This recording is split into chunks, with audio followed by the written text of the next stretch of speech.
Good morning. If everyone would take their seats, we will start our service.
Good morning. Welcome. Welcome to this service of the Olympia Brown Unitarian Universalist Church. Welcome to all of you here today and to all of you joining us online. My name is Lisa Scott Patak. It is good to be together in this co-created sacred space where all are welcome.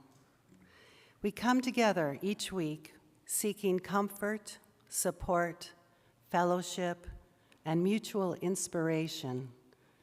We covenant to be a place of welcome, not only to those who are easy for us to welcome, the familiar and the beloved, but to those who challenge us, who stretch us to do more, to do better, to realize our highest ideals of community, inclusion, and welcome. In the words of Reverend Dr. David Breeden, let's be the welcome we crave. Open hearts, arms outstretched. Let's embody radical welcome, unquestioning love. Let's be the welcome we crave, deeply hearing voices and hearts. Let's be the welcome we crave, enriching, understanding. Let us embody the community we crave together. We begin our sacred ritual, the lighting of our chalice, the symbol of our Universalist faith. Lighting the chalice this morning is Malcolm.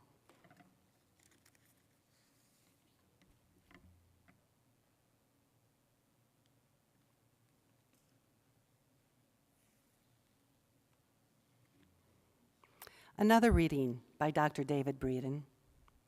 Welcome all to this place of love and justice. Blow it. Blow it out. There you go. Well done. Welcome all to this place of love and justice. This place where we attempt to live up to humanity's highest ideals, highest hopes. Do we fail? Yes, we do, often. Do we try again?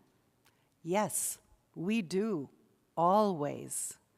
Because we are people looking out for each other, all others, and the planet. Welcome all to this place of love and justice, to this gathering where the sacred and the holy are our being together. Our hymn this morning is number 134 in the Gray Hymnal. Our world is one world. Please rise as you are able. Alejandro will play through it once so that we can hear the melody, and Brian will be here at the mic to sing it for us.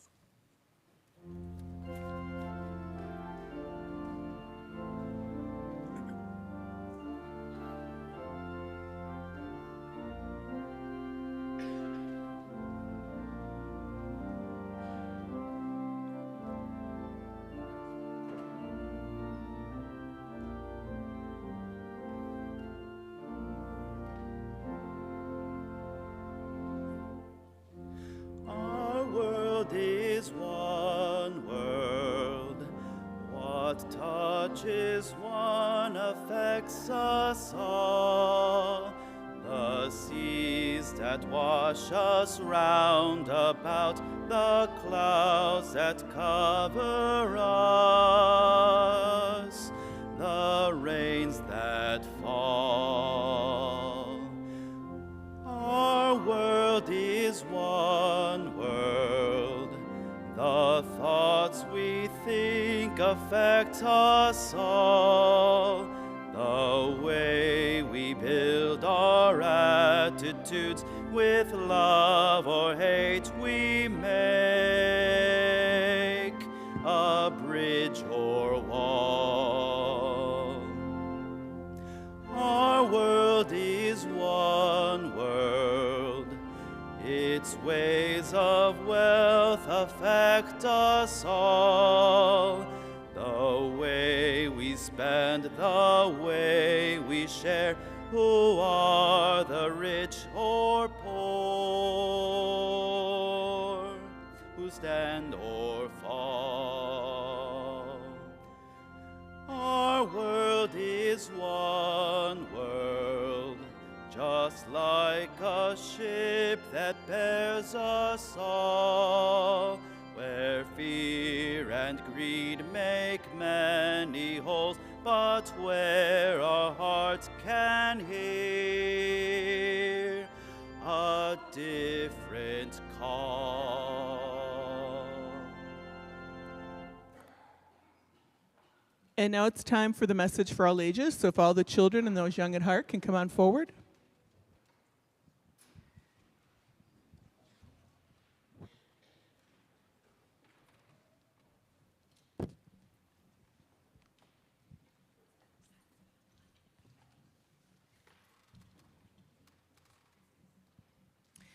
Today, I'm going to read the story, Strictly No Elephants, written by Lisa Manchev. The trouble with having a tiny elephant for a pet is that you never quite fit in. No one else has an elephant. Do you see all the pets in the windows? Every day I take my elephant for a walk. It's a very thoughtful kind of walk. He doesn't like cracks in the sidewalk much. I always go back and help him over. That's what friends do, lift each other over the cracks. Today I'm walking my tiny elephant to number 17. It's Pet Club Day, and everyone will be there. Come along, there's a good boy. I coax him the last few feet. It'll be fine. When I look up, there's a sign on the door. Strictly no elephants. My tiny elephant leads me back to the sidewalk, never minding the cracks. That's what friends do, brave the scary things for you. There's another scary thing they're doing together. Did you try to go to the pet club meeting too? The girl asks. Yes, I say, but they don't allow elephants. The sign didn't mention skunks, the girl says, but they don't want us to play with them either. They don't know any better, I tell her. He doesn't stink, the girl adds. No, he doesn't, I agree. What if we start our own club? Come along, I say, making certain that my tiny elephant follows me, because that's what friends do, never leave anyone behind. The giraffe, a narwhal. Do you see the narwhal in the wagon over there? And a penguin and a hedgehog. Armadillo, a bat. Someone has a bat, Lila.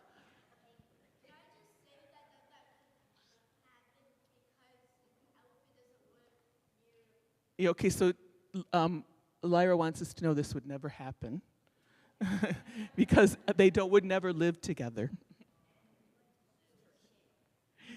We can play here, one of our new friends says, all of us. So we paint our own sign. And they change it from strictly no strangers, no spoil sports, to all are welcome. My tiny elephant will give you directions if you need them, because that's what friends do. So last week we talked about having a buddy bench at school so that everybody was part of the group. And this time we're talking about it again, but in a different way, right? Because that's what friends do. It's really important that everybody is included. So now it's time for our children's blessing.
The work of this church is supported by your generous gifts. Each month, we share the money we gather in the collection plate with a local organization, and our partner for the month of February is Coming Together Racine. Their mission is to actively challenge and eliminate racism in the greater Racine community and to create a genuine interracial community where all people have equal voice and access to resources and opportunities. They sponsor diversity training events and host movie nights and book discussions at the Racine Public Library with themes of racism. Their most recent project has been to rename Christopher Columbus Causeway Kipikawi Causeway with the support of the Potawatomi Nation and members of other indigenous nations.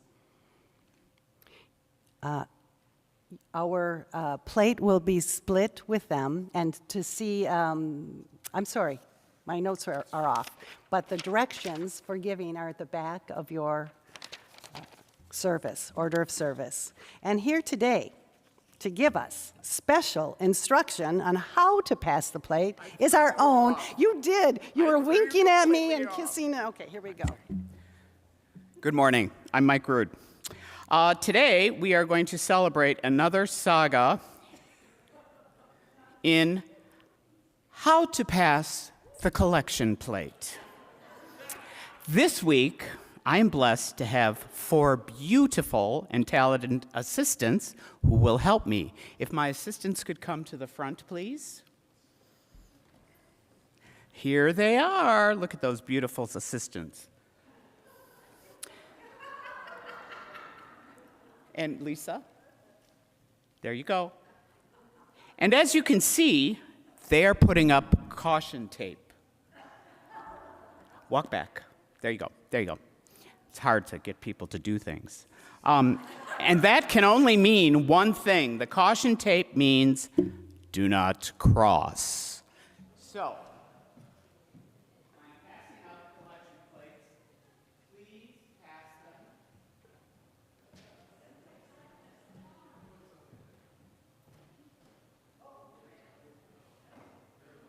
And remember,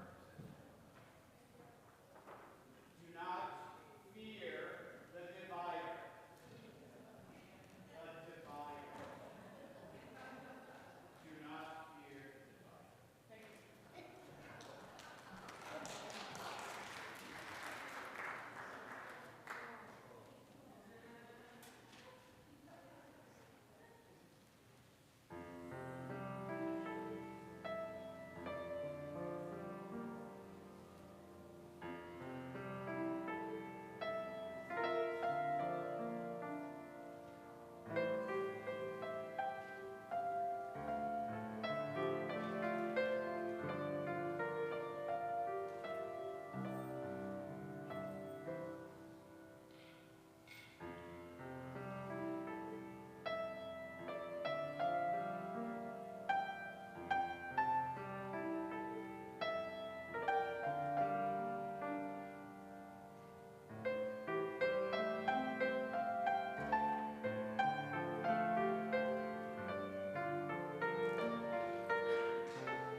Part of creating a beloved community is sharing our joys and our sorrows with one another.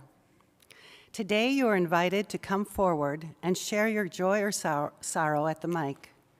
Or if you're unable to come up, wave your hand and a mic will be brought to you. Please be mindful that your words carry beyond this room. The service is being broadcast online into the greater community. And please keep your comments brief. After the spoken joys and sorrows, you may come up and light a candle. If you have a spoken joy or sorrow to share, please come forward now.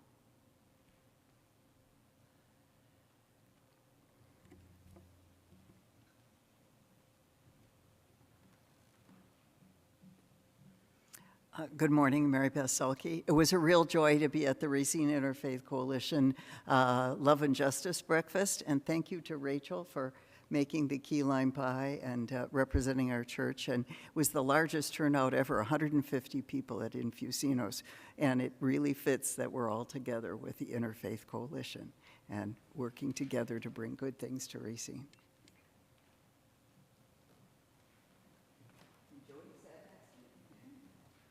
Good morning. My name is Stefan. I have a joy to share, but it makes me also a little bit sad. But I mentioned that before, that I oppressed my own self for so long. And now that I let myself flourish and be more myself, at least it feels like that for the first time really in my life, I'm happy to be myself. And I want to share that.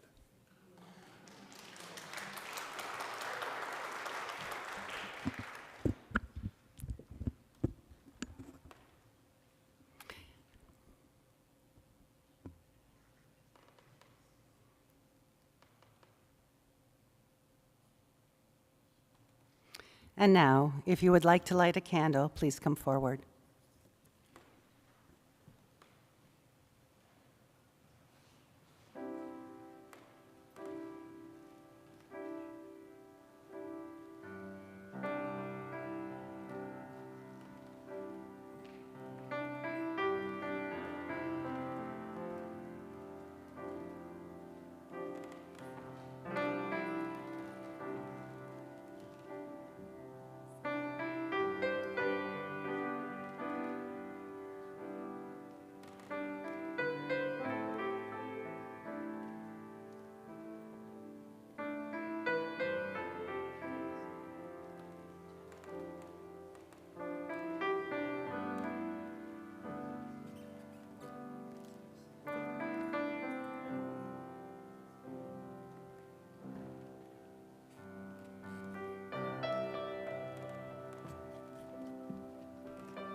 We light one final candle for the joys and the sorrows that remain on the hearts of those here and those joining us online. There is a love holding us always. May we rest in that love. Amen and blessed be. All are invited to join in singing, There is a Love.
Good morning.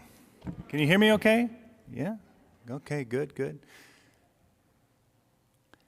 You know, we're talking about inclusion today. I just want to say thank you to all of you. I know that I'm a pretty nice person overall, but, you know, we may have, or at least we perceive that we have some different beliefs and understandings about the world, maybe. We have some, you know, who knows what we're putting on these banners and doing all this stuff around here. But I just want to say thank you for the way that you all have embraced me when I come here and included me in the things that you do here in this place. So I appreciate that. Especially when I get, yeah. I was fed, is what she said. I was going to specifically mention pumpkin mushroom soup, but, you know, if you want to, we can generalize it because I do not limit myself just to pumpkin mushroom soup. I would appreciate all forms of pumpkin and whatever else. But, again, thank you. Thank you all. And I'm just... you know, I know that there's a lot surrounding all of this situation where we gather together here in this place and we share this sanctuary, but for me it's been a joy. It truly has. So, yeah. So thank you.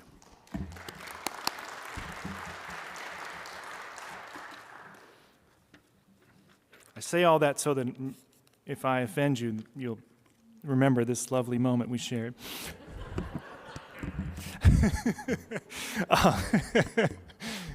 Anyway, sorry. There is a reading today called Preemptive Radical Inclusion. Preemptive radical inclusion means that we challenge what we already believe, the systems that have worked for us and we enjoy, and lean into learning how other people experience those systems. Practicing preemptive radical inclusion means we have to change.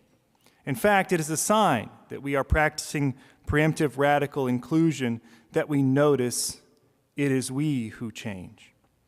Preemptive radical inclusion is not a box to check off in a planning process. For example, put out a call for diversity, so check inclusion done. Instead, it is a lifelong practice. It is not a thing to do, but a way to explore and perceive.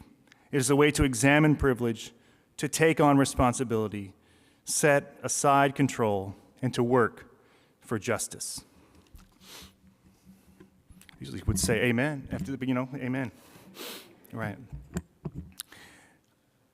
So, to my topic this morning.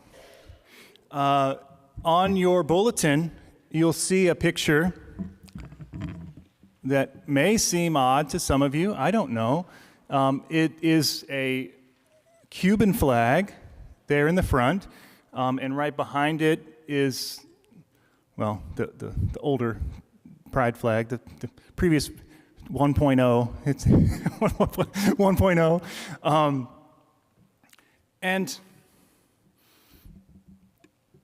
you could speculate maybe a lot about what's being said here.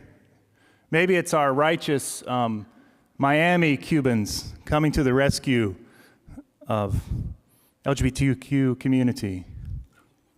Maybe. But what it really is this is the gathering, part of the gathering that happened around the referendum in Cuba for their new family code. So the revolutionary government of Cuba, after many, many years of struggling with these issues, just released, just in I think a couple years ago, passed a family code that includes a great diversity of people in how families can be structured. And oddly enough, whatever you might think of our friends down there, the people who were opposed to the referendum were not the socialists, it wasn't the communists, it was the evangelical Christians who were probably, get nice amounts of money from evangelical churches here to be evangelical Christians there. But they were the ones that opposed it. And I'll also mention the fact that I'm talking about a referendum, a nationwide vote through a referendum to pass a family code that's open and inclusive. What seems odd to you about that from a socialist government down in Cuba? Are they allowed to vote on things like that? Can they have votes? Maybe they did, but surely there were police in the streets dictating what they should vote for and not vote for. This is what we hear all the time. So in case you haven't guessed, my topic this morning is about inclusion, but there's a group I think that we don't always include. It's the socialists and the communists. Right? We're good about a lot of groups that we can include. We can include LGBTQ folks, we could black, white, whatever, as long as they pretty much hold the same economic beliefs that we do. As long as they understand the way that the world works, similar to we do. But what about these other folks? The socialists, the communists. How often do we include them? How often do we think that they are a group that even needs to be included? And this is important, I think, in our own lives with the people that are around us. That's important. But it is important even more as a group of people that make up a country that has been, basically, its lifeblood has been to oppose and exclude, punish, oppress. I can't think of any other words, but there's a lot of other words. Nations that choose this path. And Cuba is just one of the ones that happens to be a swimmable distance from Florida.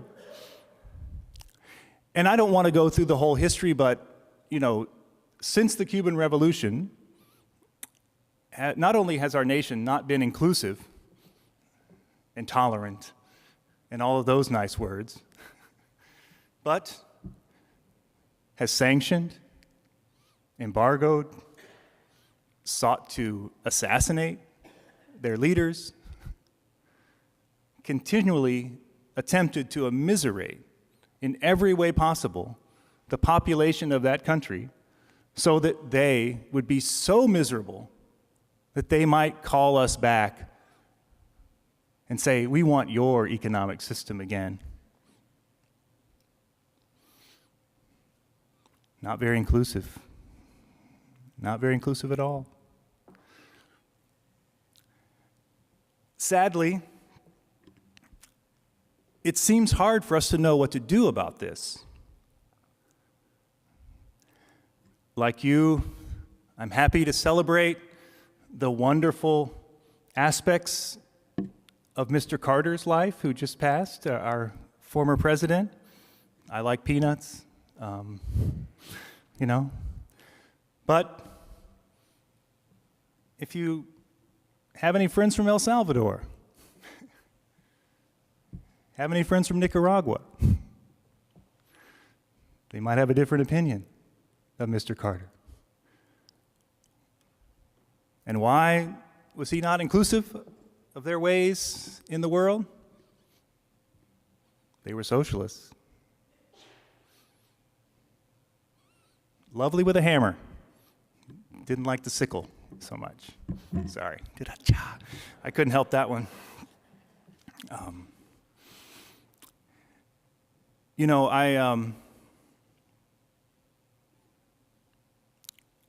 I mention these things. I know that you all have been very supportive of a recent effort that we had just to raise some money through selling pizzas. You get a pizza out of it, so that's nice. But we try to support our church, our sister church in Cuba. We don't just do it because they are another church down there, and we hope that they will somehow, through their evangelical efforts, save the country from, all the atheist ways of the evil socialists. We do it because our partner pastors that are there are supportive of their government. They're supportive of their community. They see, like the former president of the seminary that one of our pastors works with, that it was in the time of the revolution, it was the revolution that was living out the Christian values that the church espoused, while the Catholics were the atheists. The God that they served was not the God of the Bible or of Christianity. His last name was Arce, if you want to go look him up. Sergio Arce, wonderful theologian and friend of the revolution.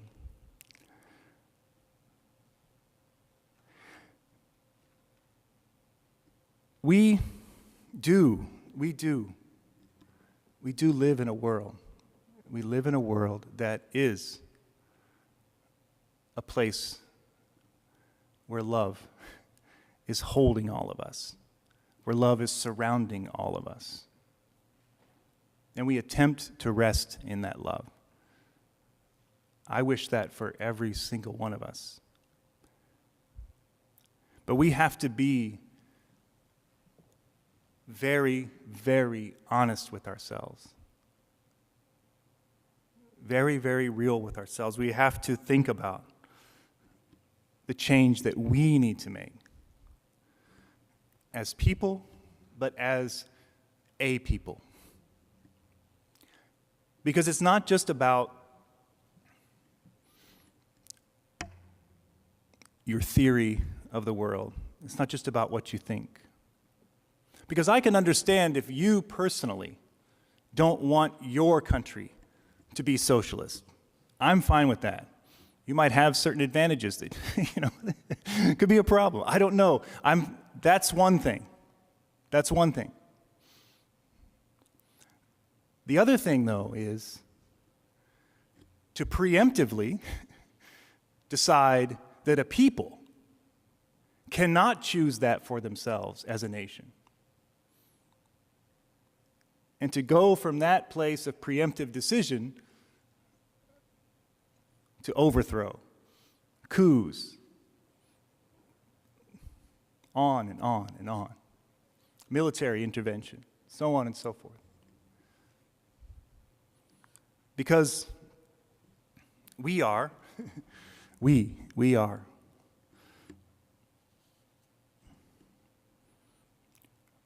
we practice something quite different from radical inclusion when it comes to these places in the world.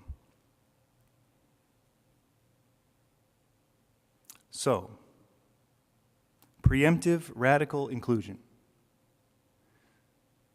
What I would say is when you hear about a place, Cuba, Venezuela, I'm going to get in trouble here, China, sorry about that. When you hear about these places, and people tell you, oh, all the evil that they do. Think about other people, other groups that have been excluded in the past. Where did they come up with the ideas about what's going on with those groups? From developing deep relationships and then making judgments? No. We decided that they should be excluded because it benefited us in some way, shape, or form.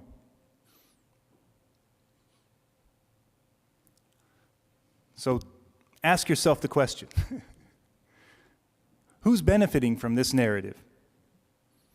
Why are they asking us to exclude these people? Why are they asking us to allow for their immiseration? Why? Because that's not who we are. That's not who we desire to be. Our first impulse is to include. Our first impulse is to find the people who are seeking to love their community, seeking to embrace their community, seeking to transform their community for the good. And when we get into relationship with people, that's what we might see in these places. I'm trying to wrap up, but I've got a lot going on here in my head. I just heard that the 2025 budget in Venezuela, out of their GDP? Yeah, GDP. Something like 77% of it is going towards what they call the social debt.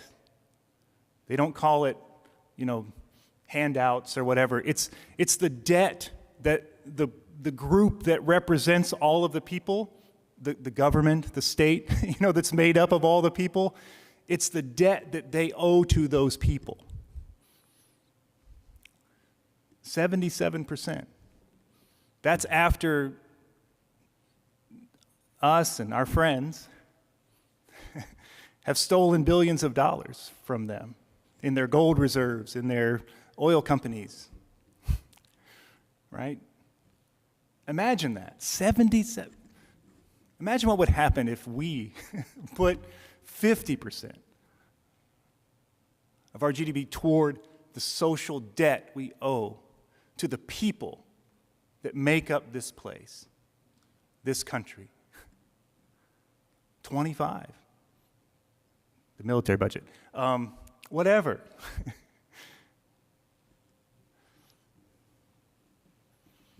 Because I'm not asking you to include people who have that have ill interest towards you.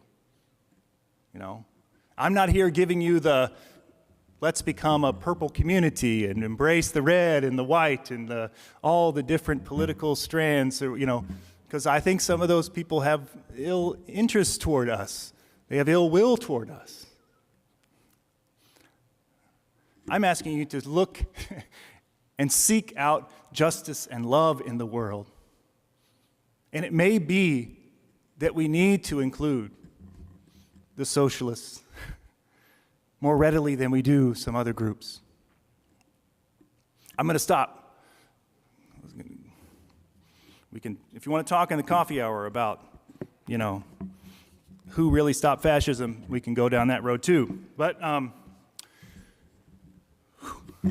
we'll bring an end to it. Let's practice. Let's practice the inclusion that we already do here. You all, I already told you earlier, I kind of feel like, we're together in this, but, I realize that you're doing some stuff and I'm just stopping in once a month mostly, or whenever there's treats. But you all are very good at practicing all manner of inclusion. It's part of your identity. So I ask you to take this one small step forward and include our socialist friends as well. Thank you.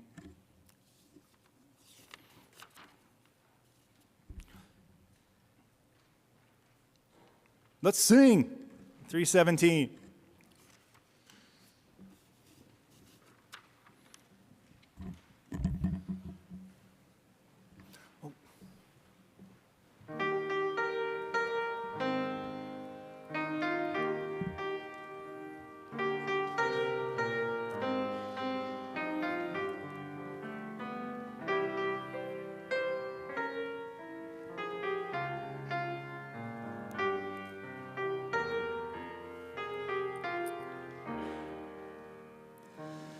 We are not our own, earth forms us, human leaves on nature's growing vine, fruit of many generations, seeds of life divine. We are not alone, earth names us, past and present, peoples near and far, family and friends and strangers, show us who we are. Therefore let us make thanksgiving, and with justice willing and aware, give to earth and all things living liturgies of care. Let us be a house of welcome, living stone upholding living stone, gladly showing all our neighbors we are not our own.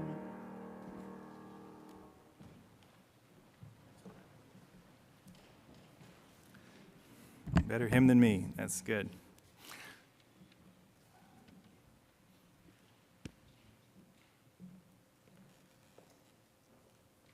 Realize now why I wear the other mic, because I'm standing up here, waving it's over there. Difficult. The song we just sang mentioned this phrase, liturgies of care.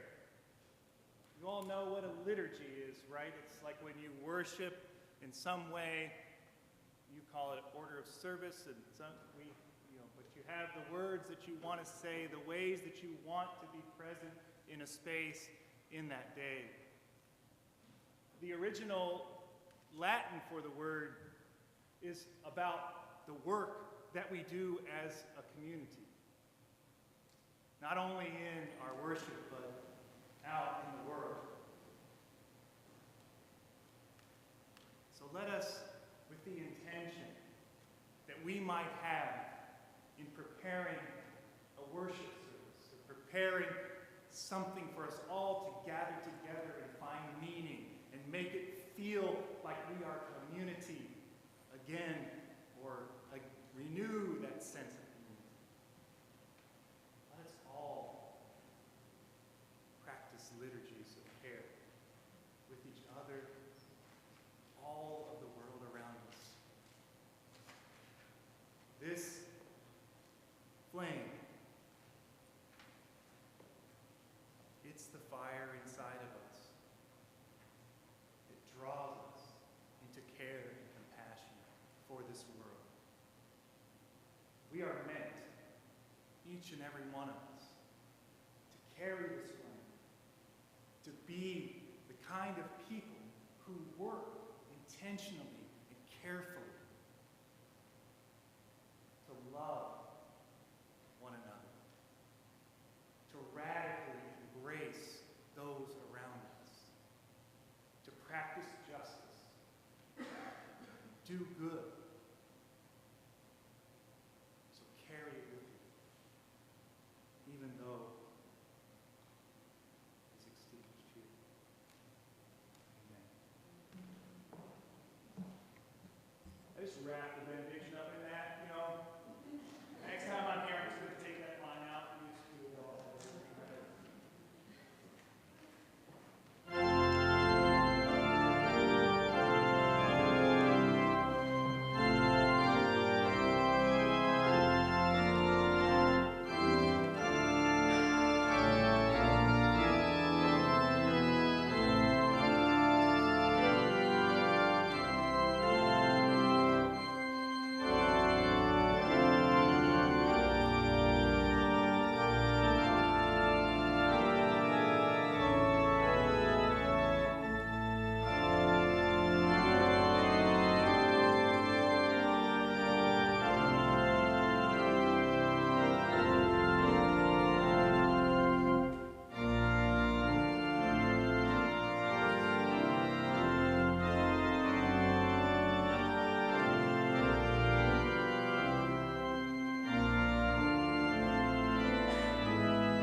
Time for announcements. And we do them after the service rather than at the beginning to give the children more time in religious education with Leanne. If you need to reference the monthly Unifier email, there is a link in each Sunday's email that will take you to it. The next deadline for paper Raise Right orders is next Sunday, February 16. See me if you need a paper form, or you can print one from the church website. February 20th is the deadline to submit news for the March issue of the monthly Unifier, a little earlier than usual as February is a short month. Thank you, pizza sellers, buyers, and contributors to First Presbyterian's Cuban mission. Between our congregation and that of First Presbyterian, $826 worth of pizzas were sold, and $1,106 in combined cash contributions was given to support the mission that Reverend Darren mentioned earlier in Matanzas, Cuba. You can still help to support this cause by helping make the pizzas at DeKoven Center on Tuesday, February 18th from 8 to 4. You can sign up in Urban Hall, but you don't have to sign up for the whole day. The frozen pizzas will then be available on February 23rd here after church. Offertory outreach recipients are scheduled through April 2025, and now is the time for worthy nonprofits to apply for the next cycle. The application can be found on the OBUUC website under the Social Justice section. The application cutoff date is February 28th. Please contact committee members Dave or Carol Pusely, Jane Steffens, Naoki Nakamura, Jerry Slavic, or Mary Beth Silke with questions. The History Committee still has more cookbooks to sell. See today's email for OBUUC's new mailing address. This is important. It's now a post office box. The details are in the email. For more information and details about some of these announcements, along with others and community announcements, see your monthly and Sunday emails. Thank you to our volunteers today, our ushers, Christina Mondragon and Pamela Smiley, our Zoom host, Anita Miller, our coffee hour hosts, Jan Carter and Maria Scott, Jody Spencer for assisting with candle lighting, and our Pass the Plate instructor, Michael Rude. That's all for announcements today. Please stay for coffee hour. For those on YouTube, log into Zoom for your coffee hour. The link is in today's email.